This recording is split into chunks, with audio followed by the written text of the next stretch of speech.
Bismillahirrahmanirrahim. My name is Jahana Kazi. I work at LUMS as the EdTech and AI lead. I'm really glad to see a lot of students today here because my talk is actually relevant for all of you. I was thinking about a microeconomics quiz that I gave in 2015. I didn't know the answer to a lot of the questions, so my friend who was strategically sitting two rows down, I would just point under my table. And she would just point back. So I would know the answer was B. I'm sure a lot of students here can relate to this. I call myself an educator today, but I'm sure that a lot of us have similar stories to tell. So let's be honest, something that Peter also said, cheating isn't something that AI has invented. This is just something that we're now amplifying. It was always happening. This has educators perplexed. How are educators responding today? Essentially, this is how they are responding. They're constantly in a chase. They're playing Tom. They're constantly running after students, trying to figure out where they've used AI. But students are way ahead of the game.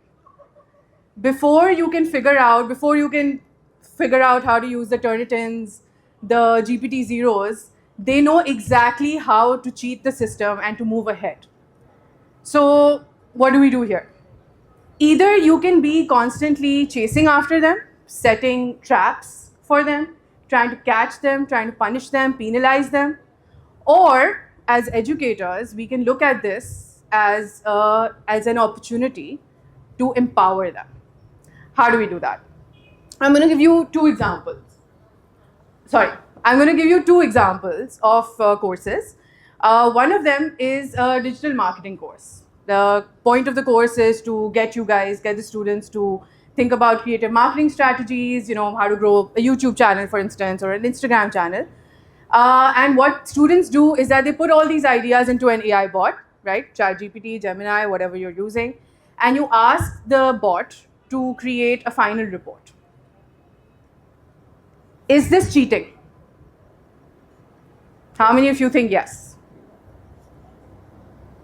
Okay, I see one hand. Another course, it's a writing course, English, writing and comm. And the point of that course is to allow the students to write with better grammar, with better punctuation, have better structure in their essays. And so similarly, the students put all their ideas into an AI bot again and ask them to write the final essay. Is that cheating?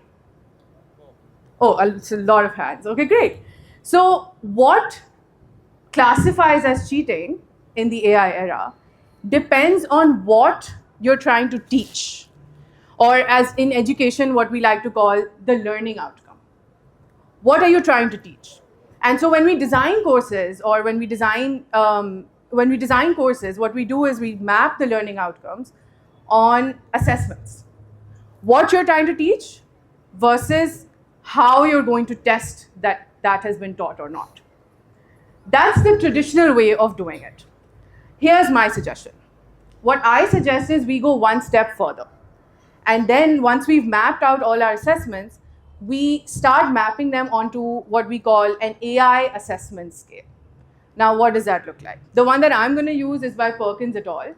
It has 5 steps. The first box is no AI. Here, your assessment will be where students are using absolutely no AI. They're creating and submitting their own original work.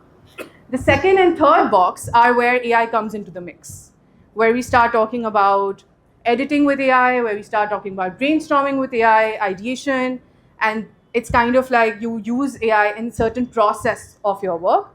But when you submit it, you're submitting your work as well as what AI has created.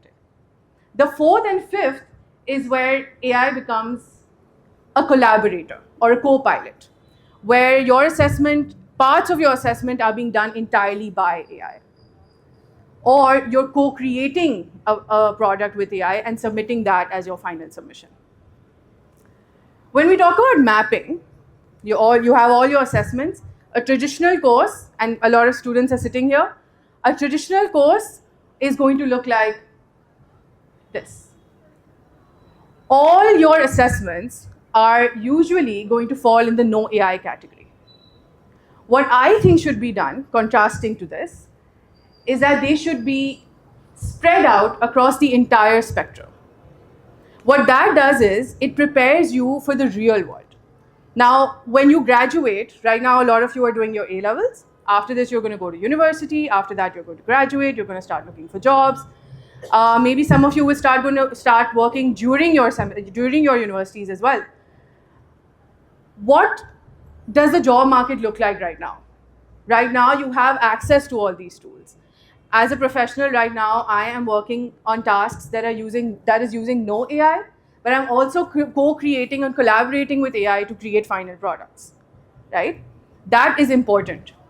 And so, if a course that you're enrolled in has assessments that are mapped onto all of these boxes, you're going to experience what it looks like working in the real world where you have access to all of these tools. So as students, not only do you learn how to work with AI creatively, but you also know where your input is extremely important and AI is not going to be that helpful. You're also going to learn when you work with AI where the limitations of AI stand. Where is it giving you inaccurate information? Where is it hallucinating? Where is it making up information? Where do you need to intervene and give it feedback? Where do you need to tell it, no, you're doing the wrong thing, do it this way, right? Where do you need to guide it?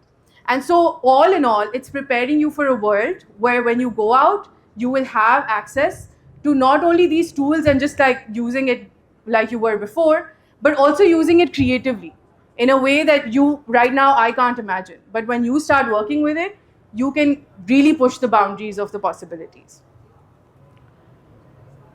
The last thing I want to end with is that what I think should be done is the focus should be removed from the chase, from catching the students, from going behind the students, trying to penalize them, trying to have disciplinary committees sit on them. Instead of that, we should now focus on empowering them. Because right now, we've established that students are using AI. We've also established that students are using it brilliantly. You cannot catch them. The chase is endless. So we need to think about empowering them and use this opportunity wisely. Thank you.